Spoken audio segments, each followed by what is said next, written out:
सरकारी सिस्टम कूड़ादान में अंक सूची जैसे महत्वपूर्ण दस्तावेज कूड़ादान में देख हैरत में पड़ गए हैं लोग। कूड़ादान में पहुंची मध्य प्रदेश सरकार की शिक्षा व्यवस्था। बच्चों को मिलने वाली पुस्तकें मिल रही है अब कचरे के ढेर में। जमीनी हकीकत खोल रही है सरकार के दावों की पोल। शिक्षकों की लापरवाही की वजह से बच्चों का भविष्य मिल रहा है कूड़ादान में। नमस्कार, मैं हूं गौरव बर्फा और आप देख रहे हैं मेरे साथ जनता का मतलाई। जी हां, मध्य प्रदेश के तहसील सिरोंज के शासकीय प्राथमिक शाला लिधोड़ में हैरान कर देने वाला मामला सामने आया है, जहां अंक सूची जैसे महत्वपूर्ण दस्तावेजों के साथ बच्चों को निःशुल्क वितरण होने वाली कई महत्वपूर्ण पुस्तक कचरे के ढेर में देखने को मिल रही है। विद्यालय में पढ़ने वाले छात्रों को प्रतिवर्ष निःशुल्क पुस्तक वितरण की जाती है, जिसके लिए सरकार लाखों रुपया भी खर्च कर रही है। वहीं शिक्षकों की मनमानी के चलते हुए सरकारी पुस्तकों को कूड़ादान में फेंकने का मामला सामने आ गया है। क्या शिक्षकों ने अपनी लापरवाही छुपाने के लिए न केवल पुस्तक बल्कि अंक सूची जैसे महत्वपूर्ण दस्तावेजों को भी कूड़ादान में फेंक दिया है? आखिर ऐसी भी क्या मजबूरी आन पड़ी थी कि जिम्मेदारों को शिक्षण सामग्री व अन्य महत्वपूर्ण दस्तावेजों को कूड़ादान में डालने को मजबूर होना पड़ा? शाला परिसर में बने कूड़ादान में एक दो नहीं सैकड़ों की संख्या में अंक सूची व बच्चों को वितरण होने वाली बाल कहानी पुस्तक व अन्य तरह के दस्तावेज देखने को मिल रहे हैं। उक्त पूरे मामले पर जिम्मेदारों ने जांच का आश्वासन देकर अब चुप्पी साध ली है।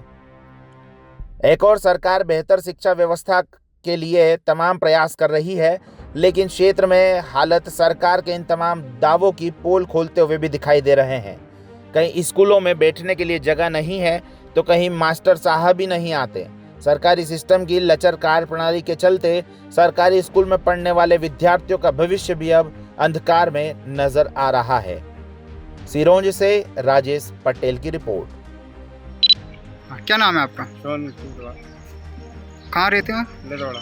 लिधोड़ा क्यों? कचरे में क्या पड़ा मिला है आज? काय में पड़ी हैं? कचरे में। तो ऐसी फेंकी जाती हैं? किसने, स्कूल के द्वारा ही फेंकी गई? मुझे तो पता नहीं किसने फेंकी, लेकिन मैंने कचरे में तो आपने बताई।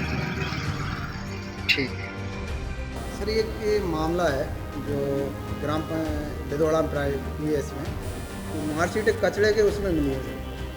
मैं अभी जनसुनवाई में उपस्थित था, आपके द्वारा संज्ञान में लाया गया है। यदि अंक सूचियाँ वहाँ कचरे में पाई गई हैं तो अभी संबंधित जनशिक्षक को भेजकर जांच कराई जाएगी और जो भी उसके लिए दोषी होंगे उनकी कार्रवाई के लिए कार्रवाई प्रस्तावित की जाएगी।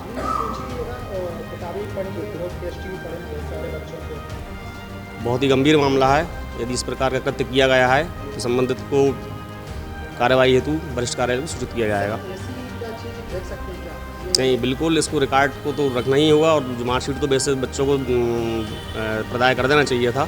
यदि स्टॉक करके वो जला रहे हैं या फेंक रहे हैं या कचरे में डाल रहे हैं तो बहुत निंदनीय कृत्य है। ऐसा कृत्य के लिए निश्चित कार्रवाई होगी। कितनी पुरानी है ये कचरे में फेंक सकते हैं? कितनी पुरानी?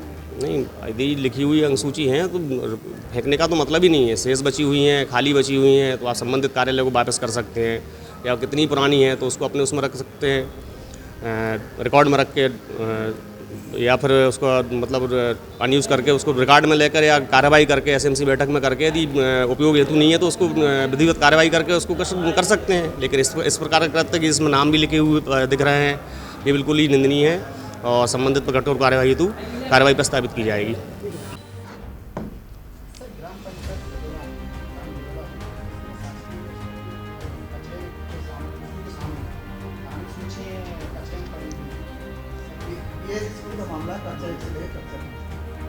ये आपके संज्ञान से ही, आपके द्वारा ही मुझे संज्ञान में मामला आया है। इसमें कुछ फ़ोटोज़ मुझे प्राप्त हुए हैं जिसमें बच्चों की अंक सूचियाँ जो भरी हुई हैं, बच्चों के नाम लिखे हैं और अंक दिए गए हैं, सील सिग्नेचर सब हैं, वो कचरे के ढेर में पाया गया है। इसके लिए हम एक जांच गठित कर रहे हैं। बीआरसी द्वारा मुख्य रूप से जाँच की जाएगी उनके सहायकों के द्वारा, और जो भी इसके लिए उत्तरदायी पाया जाता है क्योंकि गंभीर श्रेणी की लापरवाही है, उसमें निश्चित रूप से कार्रवाई। अंक सूची भविष्य से जुड़ा हुआ है किसी भी बच्चे का। इस तरीके से लापरवाही से उसको कचरे के डब्बे में फेंकना किसी भी तरीके से अक्षम्य है। वो तो तो उसमें कार्रवाई की जाएगी। हाँ, वो जो जांच दल के द्वारा जो तथ्य सामने आएंगे, इसके लिए कौन उत्तरदायी है, उसके अनुसार बिल्कुल कड़ी कार्रवाई की जाएगी। सर एक प्रकरण और जो सर्वेयर को लेकर पटवारी के मैसेज, सर वो क्या प्रकरण है पूरा? सर्वेयर की नियुक्ति सहायक के रूप में गांव से किसी व्यक्ति को नियुक्त किया जाना था। उसके लिए राजस्व विभाग का जो अद्यतन सर्कुलर है जो हमारे डिपार्टमेंट के लिए, उसमें एक दल गठित किया गया है एसडीएम की अध्यक्षता में। उसके द्वारा उनका चयन होना है, तो वो दल के द्वारा ही चयन किया जाएगा पारदर्शिता के साथ।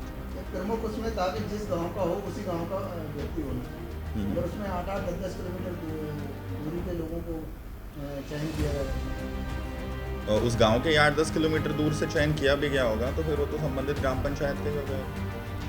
और यदि पात्रता ना होने के बाद भी अगर चयन हुआ है, हालांकि वो तो दल के द्वारा निर्णय लिया जाना है, अंतिम निर्णय, उसमें पूरी पारदर्शिता के साथ ही निर्णय होगा।